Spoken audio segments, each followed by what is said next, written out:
Vamos a continuar con la siguiente mesa.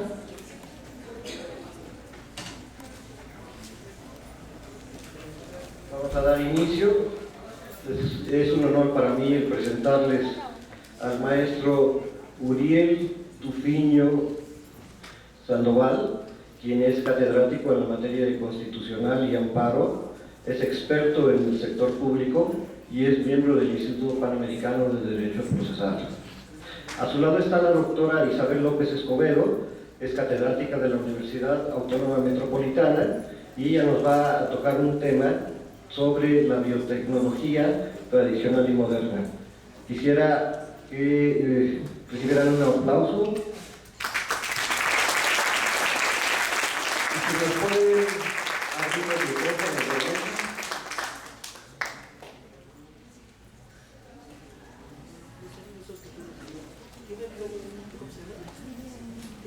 Creo que en vista de que el micrófono está, ya lo abrí, pero no.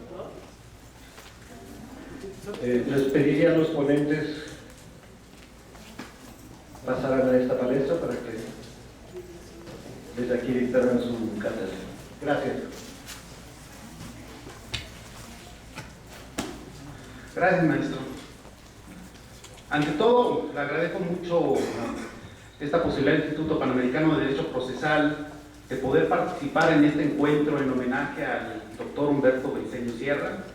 Por supuesto, agradecemos a las instituciones participantes, muy especialmente a la Universidad Nacional Autónoma de México, que aunque yo no soy egresado de esta máxima casa de estudios, sin duda es la máxima institución educativa del país, y ustedes, que en su mayoría son alumnos de esta máxima casa de estudios, pues siéntanse orgullosos de su casa, y me da mucho gusto que se ha recibido aquí para compartir con ustedes algunas reflexiones. Ante todo, no quisiera dejar pasar desapercibido el motivo de este encuentro, de este 25º encuentro. Es un encuentro en homenaje al doctor Humberto Briceño Sierra. Yo tuve la fortuna de ser su alumno, realmente muy poco tiempo, pero fue uno de los maestros que marcan, que señalan, que dejan una huella. Déjenme contarles cómo es la historia. Resulta que, como ustedes, yo fui egresado de una escuela de Derecho, estudié la licenciatura en una universidad particular, tuve buenos maestros algunos reconocidos, pero eran maestros informativos en lo general, nos alimentaban de información. Y eso uno no lo percibe mientras esté estudiando, mientras esté en la carrera. Posteriormente, ya en mi primer trabajo formal, tuve la oportunidad de trabajar con un brillante egresado de esta universidad, ya fallecido, quizá el nombre a muchos no les suene, o les suene en absoluto, el doctor Eduardo Johnson, un brillante fiscalista, muerto prematuramente. El doctor Eduardo Johnson tenía también una escuela de posgrado en Derecho. Ahí me permití estudiar el posgrado en Derecho, y a él le debo dos cosas. La primera, no haber concluido ningún programa de la especialización que yo estaba teniendo. Pero les voy a contar por qué. Porque cuando yo iniciaba un módulo me decía, ¿qué materias va a cursar? Y yo le decía, tales y tales materias. Y me decía, no estudie eso. Si quiere aprender, métase a tales materias. Derivado de sus sugerencias, tuve la fortuna de tener 3 brillantes maestros, 3 distinguidos maestros catedráticos, uno de ellos el doctor Humberto Briceño Sierra, maestros que marcan la diferencia entre lo que es la información y entre lo que es ver a través de la norma. Con esos 3 maestros yo aprendí, se me transformó el mundo jurídico. Empecé a encontrar un nuevo gusto por el derecho, por el estudio, por el aprendizaje, por conocer una realidad distinta. Esos son mis 2 agradecimientos al doctor Johnson. No haber concluido el programa de especialización, pero haber conocido entre ellos al doctor Humberto Briceño Sierra.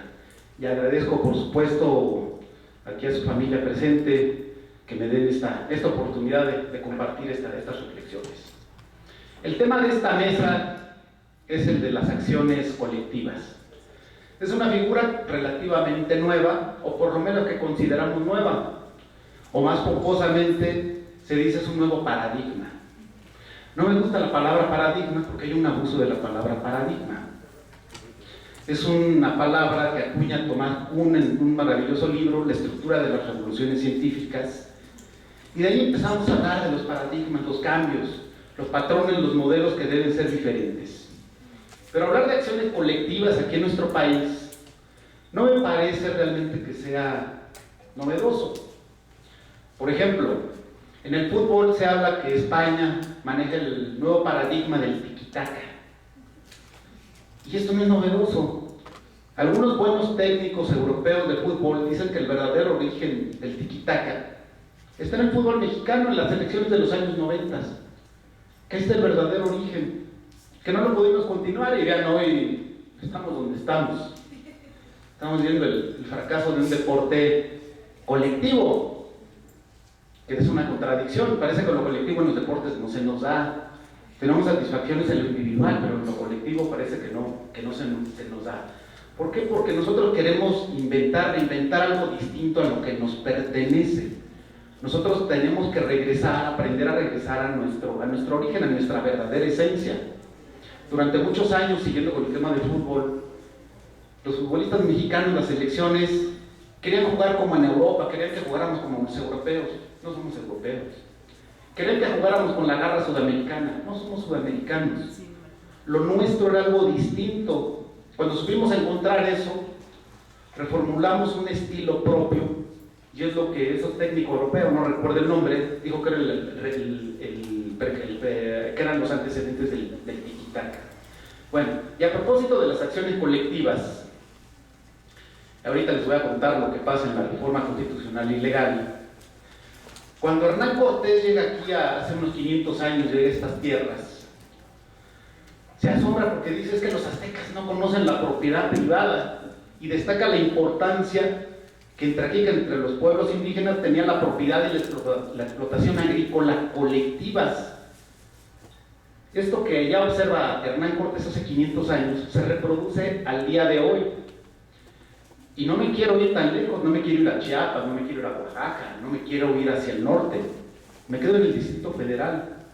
Muchas organizaciones sociales trabajan en la idea de lo colectivo. No voy a apuntar hacia los aspectos políticos. Hay un sentido de la colectividad de las organizaciones sociales, de cómo trabajan, cómo se organizan para obtener sus programas de vivienda. Hay un concepto que ellos manejan, el de faenas, que no es sino la aportación colectiva al trabajo, a la propiedad de todos. Hay un sentimiento de la propiedad colectiva. Ya en el campo del derecho, en 1872, fíjense de cuánto estamos hablando, hace 140 años, la Suprema Corte resolvió una demanda de amparo en Jalisco, un amparo que se interpuso contra el Ayuntamiento de Ciudad Guzmán. En esta sentencia, que es histórica, que está olvidada, que está en el baúl de los recuerdos, la Corte no solamente protegió a la quejosa, sino también a los vecinos y al ambiente, subrayo, al ambiente de la comunidad, pues se pretendía demoler un portal en la plazuela donde se ubicaba la casa de la quejosa. La quejosa esencialmente argumentó, es que me está deteriorando la vista, el ambiente, lo que yo tengo enfrente. Y la Corte resolvió en ese entonces, sí, efectivamente, se afecta el ambiente colectivo de donde está dicha plaza, dicho portal que se pretende demoler. Después vino el periodo de Vallarta, un abogado, sí, excelente, aunque un poco formalista, que después les voy a contar algo que dice el ministro Saldívar sobre el periodo de Vallarta. Después del presente siglo, hay un cambio en la Constitución, que a ustedes, estudiantes de Derecho, yo les dejo la inquietud si la Constitución de 1917 es realmente una nueva Constitución o es una reforma. Porque si ustedes ven el texto de la Constitución de 1917, el texto inicial, realmente habla de que es una Constitución que reforma la de 1857. Ese sería un tema de otra exposición, es un tema que yo les quiero sembrar la inquietud a ustedes como estudiantes para una tesis. Tienen ahí mucho material. Y tiene de dónde tomar argumentos y de dónde tomar sentido, porque por ejemplo, si analizamos los periodos, las épocas históricas de la Suprema Corte, parten de la Constitución de 1857. En la del 7 hay una continuación. Los periodos históricos son durante la Constitución del 57. Por lo tanto, un argumento a priori sería que efectivamente la Constitución del 17 solamente es una reforma. Se los dejo de inquieto, no estoy concluyendo nada. Después tenemos en la Constitución del 17, que aquí sí cabe la palabra paradigma, hay un cambio de paradigma. Hay una constitución de orden social, la primera constitución social del planeta, de eso debemos enorgullecernos. Marca también el inicio de la segunda generación de derechos humanos a nivel global. La primera, lo sabemos, es la Declaración de los Derechos del Hombre y del Ciudadano de 1789. La revolución se marca con la toma de la Bastilla el 14 de julio, y unos cuantos semanas después, 5 semanas después, 6 semanas después, se está emitiendo la Declaración de los Derechos del Hombre y del Ciudadano. Primera generación, derechos individuales, las tradiciones, los derechos tradicionales, políticos y del ciudadano. La segunda generación se enmarca dentro de los derechos sociales. Después, en los años 70, se señala el inicio, no con tanta precisión cronológica, de los derechos humanos de tercera generación, y hay quien habla que estamos en los derechos humanos de cuarta generación.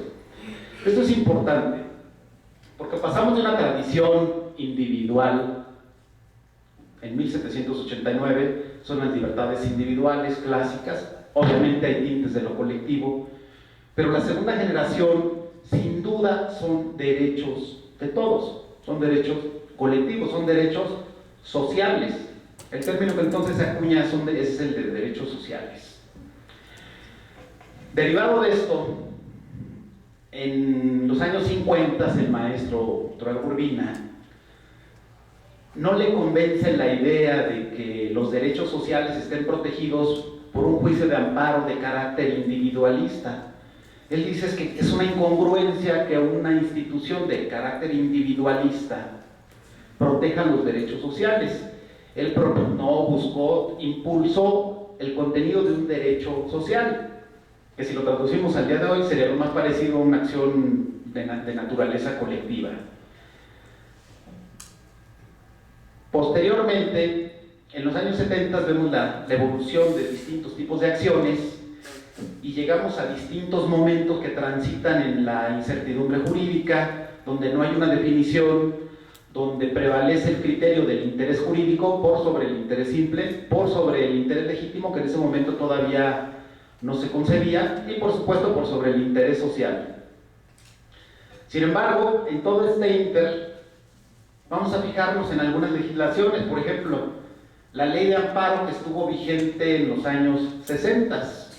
En 1963 se hace una reforma a la ley de amparo, y en su artículo 213 se disponía que tienen representación para interponer el amparo cualquier comunero perteneciente al núcleo de población perjudicado. Cualquier comunero perteneciente al núcleo de población perjudicada. ¿Cuál era la intención? Proteger al núcleo de población. ¿Y quién lo podía hacer? Cualquier comunero. Yo he hecho un sentido de lo social, o diríamos hoy, de lo colectivo. Esto se reforma posteriormente en los años 70, hasta el texto que estuvo vigente hasta el 1 de enero, donde se pone una condición: cualquier comunero lo podrá interponer, siempre y cuando no lo haya hecho el representante del comisariado. En los años 90 vimos distintos tipos de acciones, podríamos llamarlas así, acciones colectivas, precedentes de las acciones colectivas. A principios de los 90, dentro de la octava época judicial todavía, hay una sentencia que, esgrimiendo lo que ahora podríamos denominar como el interés legítimo, protege contra un acto derivado de la Ley General de Asentamientos Humanos. Algo muy parecido a lo que pasó en Acapulco. ¿Qué pasa en Acapulco? Hay violaciones a las leyes de desarrollo urbano, a las leyes de asentamientos humanos, y vemos una tragedia. La tragedia de las lluvias no se explica solamente porque hay un aguacero torrencial. Estos son fenómenos altamente predictibles. Existe el servicio meteorológico, nos puede anunciar con días, con semanas, con horas incluso, la probabilidad alta de lluvia. No usan un solo padrón, usan distintos modelos matemáticos y a partir de ello sacan calculan la mayor probabilidad. Eso no es nuevo. La mayor parte de la tragedia no es responsabilidad de la naturaleza existe y siempre va a existir. Aquí nosotros debemos fijarnos cuál fue la responsabilidad que tuvo el hombre. ¿Acaso no sabían que de ese lado del continente americano, en la Sierra Madre Occidental, es una sísmica? ¿Acaso no saben que hay fallas geológicas? ¿Acaso no saben que hay un cauce natural de los ríos? ¿Acaso no conocen el curso de las lluvias? Hay una responsabilidad de otro tipo. Bueno, en una situación similar, dentro de la octava época, se concedió un amparo que sentó un precedente respecto de una ley general de asentamientos humanos. A lo mejor no les llama mucho la atención, pero conforme a la técnica del amparo vigente en ese momento, la demanda de amparo hubiera sido declarada improcedente por la mayoría de los juzgadores. ¿Por qué? Porque los promoventes del amparo no tenían interés jurídico.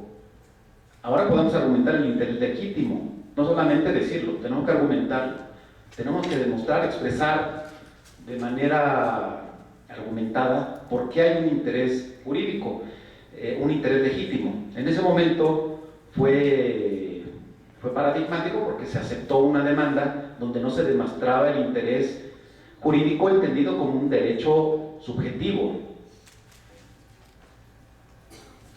En los años 90 ya existía la Ley Federal de Protección al Consumidor, muy similar a la que existe ahora, y en ese entonces ya se regulaban ciertos tipos de acciones que podrían ser el equivalente hoy de las colectivas.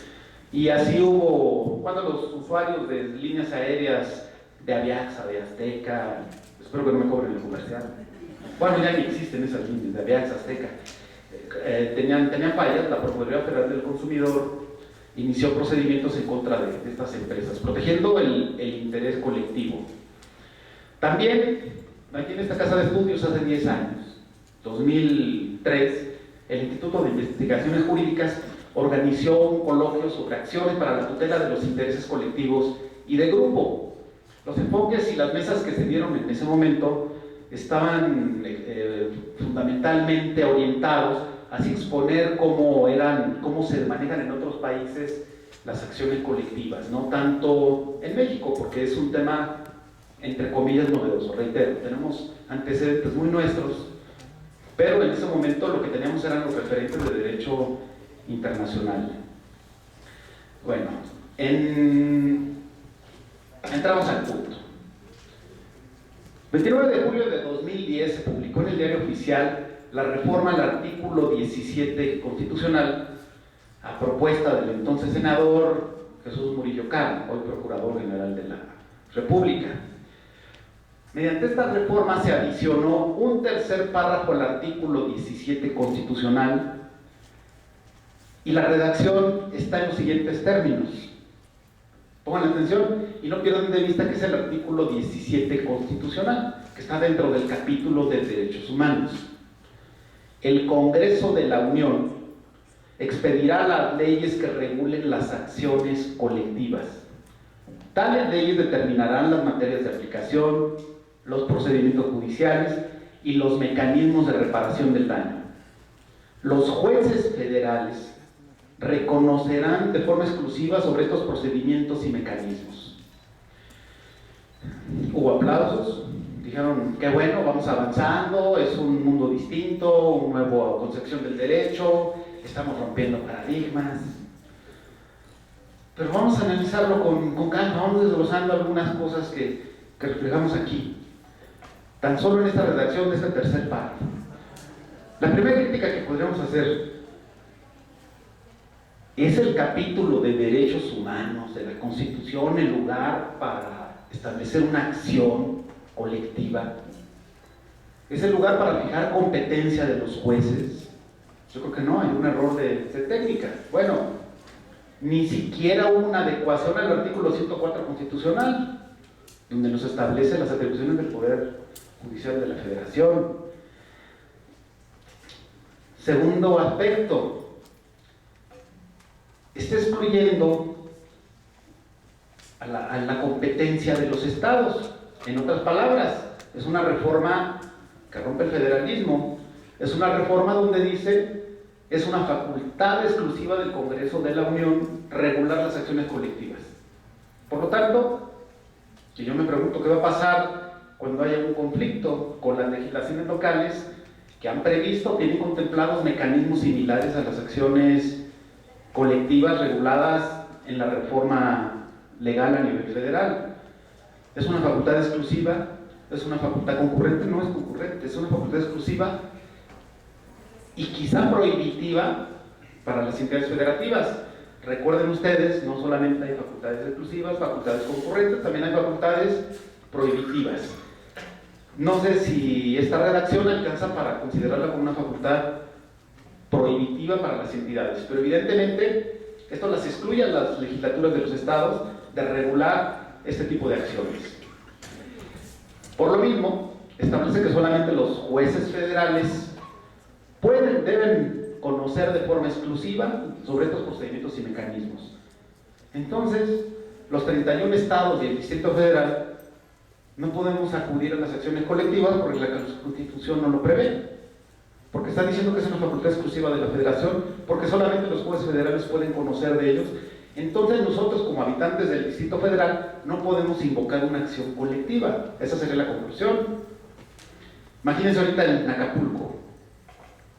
Hay responsabilidades. Bueno, hay un grupo de ciudadanos determinados, se dan los supuestos previstos en el Código de Procedimientos Civiles para iniciar una acción colectiva. ¿La pueden iniciar? No sé, a la luz del artículo 17 constitucional me da la impresión que no podrían iniciar una acción colectiva, a pesar de que evidentemente hay un daño de naturaleza colectiva. No es una ley federal la que se estaría vulnerando, sino leyes locales. A lo mejor hay algunas leyes locales, pero no las federales. Una siguiente consideración, y creo que es de la mayor importancia. Esta reforma se publica en 2010, julio de 2010. Para ese entonces, ya estamos avanzados en el tema del bloque de constitucionalidad, en el cual hace unas semanas la Corte da un paso para atrás, que ese es otro tema. Pero ya estábamos hablando, inmersos en una nueva realidad constitucional, donde ahora la Corte ha fijado el criterio de que están a la par la Constitución, los tratados internacionales en materia de derechos humanos, con excepción de aquellas materias que expresamente están limitadas en la Constitución. Luego entonces, a pesar de que el artículo 25 de la Convención Americana sobre Derechos Humanos dice que tenemos acceso a la impartición de justicia, esta limitación que vemos en el artículo 17 constitucional nos impide acudir ante el Sistema Interamericano de Derechos Humanos porque ya hay una limitación expresa. ¿Se acuerdan lo que resolvió la Corte el 3 de septiembre? Ya no podemos decir: me estás impidiendo mi derecho humano a ejercer una acción colectiva como Estado. Creo que faltó ahí una coherencia jurídica en los tiempos, en las figuras, aunque no es única. En 2008, la reforma penal de 2008, la famosa reforma que transita hacia el sistema adversarial acusatorio, tiene principios contradictorios. Por un lado, se mantienen o se instituyen, se constitucionalizan figuras como el arraigo, como la extinción de dominio, y por otro lado, asume el principio de presunción de inocencia. Son reformas que caminan en sentido contrario. Esta reforma al artículo 17, por lo menos, no fue acorde a la nueva realidad que ya se vivía dentro del bloque de constitucionalidad. Como para ejemplificar que algunas otras leyes ya preveían, contemplan acciones de constitucionalidad de acciones colectivas o semejantes a las acciones colectivas, por ejemplo, el amparo agrario, que ya lo habíamos mencionado, la acción que pueden ejercitar los accionistas de sociedades bursátiles, la acción pública en la Ley de Desarrollo Urbano del Distrito Federal, que cualquier ciudadano la puede ejercer, cualquier ciudadano del Distrito Federal, la Ley Ambiental del Distrito Federal y el Código sobre Biodiversidad del Estado de México. Son ejemplos de leyes estatales donde ya se contemplan acciones colectivas que chocan con el artículo 17 constitucional. ¿Qué va a pasar? Y bueno, hay una primera conclusión. Si no se reconoce en la ley la existencia de derechos colectivos, Por lo mismo no existe un desarrollo del contenido, derechos y obligaciones que el Estado debe garantizar. Lo peor es que con la falta de este desarrollo normativo, conlleva el incumplimiento discrecional de los derechos por parte del Estado e imposibilita su exigibilidad por parte de la población.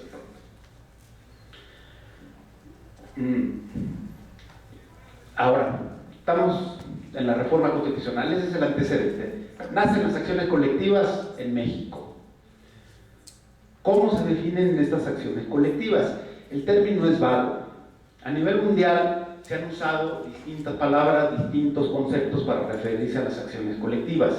No hay una homogeneidad en la lexicología, ya que la acción se llama de distintas formas según donde estemos, Estados Unidos, España, Brasil, Argentina, Colombia.